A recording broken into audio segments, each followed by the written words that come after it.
Your grocery bill does not care who the tariff was aimed at. Your card gets tapped at checkout. Your monthly budget just absorbed a cost decided thousands of miles away. And somewhere far from that store, a container crossed a U.S. port. That is where this money story begins. The headline says tariffs are supposed to punish China, but the uncomfortable question is simpler. Why does the American buyer often feel the pain first? No stock tips, no predictions, just the money mechanism. The controversy is clear. The US and China are again fighting through tariffs, export controls, legal challenges, and retaliation. In May 2026, Reuters reported that a US appeals court temporarily kept a 10% global tariff in place while legal fights continued. Behind that sits the deeper China track: Section 301 tariffs, retaliation, and higher duties on strategic goods. Chinese electric vehicles were pushed to a 100% tariff. Solar cells went to 50%. Semiconductors went to 50%. Some batteries, steel, aluminum, critical minerals, and cranes were hit too. That sounds like a tax on China. But pause. A tariff is not a fine mailed to Beijing. At the border, the first payer is usually the U.S. importer. The importer brings the goods in, faces customs, and pays the duty. Imagine a shipment worth $1 million. A 25% tariff adds $250,000 to the landed cost. Before the goods reach a warehouse, the money has already moved. Importer pays tariff. Wholesale cost rises. Retailer margin gets squeezed. Shelf price rises. American consumer pays first. That is the simple story. But the real system is messier. The first payer is not always the final loser. Sometimes the importer absorbs part of it. Sometimes the Chinese exporter discounts. Sometimes the retailer takes a margin hit. Sometimes the consumer pays almost all of it. That is why tariffs sound like a weapon, but behave like a cost moving through plumbing. The policy names the target. The payment chain decides who feels it. The first big clue came from the earlier trade war. The U.S. International Trade Commission studied tariff effects from 2018 to 2021, and its finding was blunt. U.S. importers bore nearly the full cost. For every 1% increase in tariffs under Sections 232 and 301, prices rose by about 1%. That breaks the popular story. The tariff did not magically stay overseas. It entered the U.S. price structure. Once a cost enters that structure, every business asks one question: can we pass this on? If yes, the consumer pays. If no, the company margin pays. If neither works, the product may disappear from the supply chain. That is the first twist. Tariffs do not simply raise prices. They test who has pricing power. Same tariff, different pain. Now look at the scale. The original China Section 301 action covered import buckets of $34 billion, then $16 billion, then $200 billion, then $300 billion. This was not symbolic. It touched electronics, parts, equipment, consumer goods, and industrial inputs. So when someone says China pays, ask, where does the invoice land first? Usually inside the United States. Here is where the story gets uncomfortable. A Federal Reserve analysis found that a 20 percentage point tariff increase on China raised core goods PCE prices by about 0.33 percentage points in early 2025. Put that in human terms. Core goods are things people actually buy: furniture, appliances, clothing, electronics, and household items. A later Federal Reserve note found that 2025 tariffs had raised core goods PCE prices by 3.1% through February 2026. It also estimated a 0.8% boost to core PCE prices overall. That is not a lecture about inflation. That is a tariff slowly becoming a price tag. But pause again. A tariff on a finished consumer good can show up quickly. Importer pays. Retailer adjusts. Consumer sees it. A tariff on steel, aluminum, chips, or battery parts takes a slower route. The cost moves into factories, components, finished goods, and repair bills. The receipt does not say trade war surcharge. It just says the item costs more. Now let's reset with the math, not complicated math. Just follow the dollar. The USITC found that Section 232 tariffs reduced affected steel imports by 24%. They also increased U.S. steel product prices by 2.4%, and U.S. steel production was 1.3 billion higher in 2021 because of tariffs. That sounds like a win. But keep following the dollar. Downstream industries using steel and aluminum faced higher prices and lower production on average. So the money did not vanish. It shifted from importers and downstream users toward protected producers.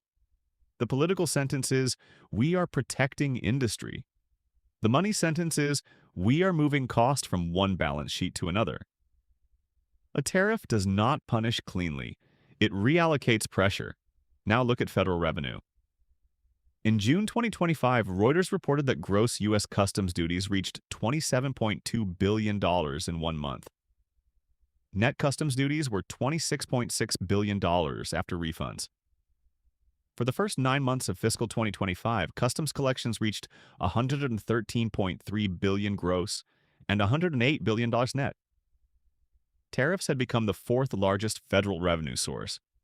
That sounds like the government found free money, but tariff revenue comes from somewhere. Importers pay first. Businesses absorb or pass it on. Supply chains renegotiate, and whoever has the least power to avoid the cost gets squeezed.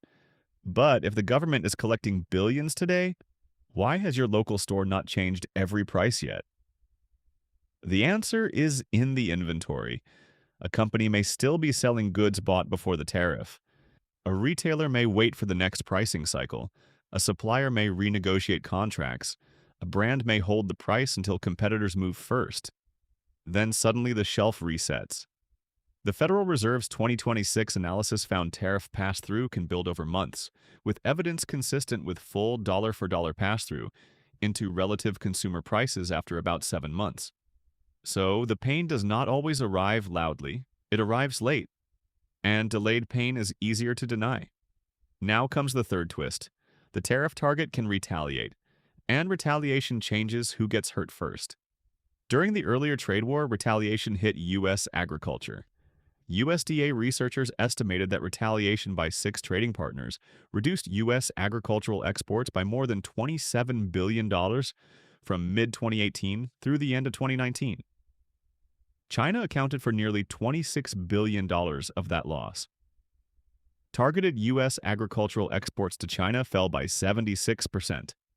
Soybeans made up 70.7% of the annual losses. That is not a talking point.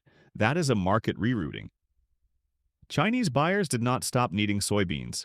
They bought more from somewhere else. Brazil gained share. U.S. farmers lost demand. The target changed the route. The money followed the route. And this is the deeper mechanism. Tariffs do not only raise prices, they change relationships. A buyer that leaves may not come back quickly. A temporary tariff can create a permanent habit. That is why trade wars leave scars after headlines move on. The cost is not only the tariff rate, it is uncertainty. Companies front-load imports. They switch suppliers, they hold more inventory, they delay investment, they redesign products. None of this is free. Warehousing, legal, compliance, financing, shipping, and insurance costs eventually become price costs. Policy goals may be real. Governments may want leverage, protect strategic industries, reduce dependence on a rival, or pressure unfair trade practices. But every objective has a funding source, and tariffs are often funded through prices, margins, and disruption.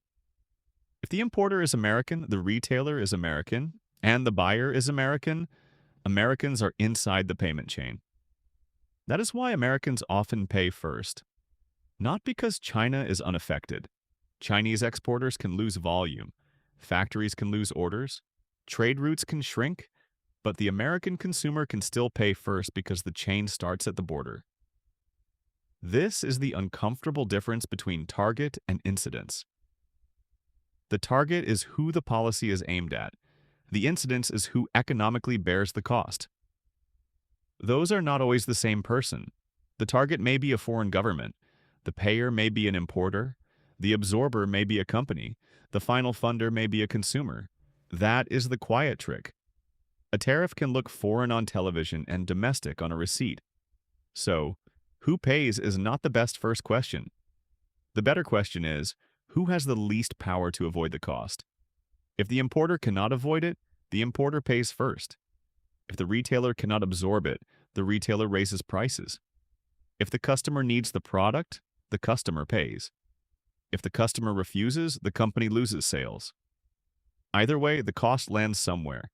There is no magic pocket called China pays. There are only contracts, margins, prices, and alternatives take time. Supply chains can take years to rebuild, but a tariff can change an invoice immediately. The tariff arrives now. The replacement supply chain arrives later. And in between, prices do the adjusting.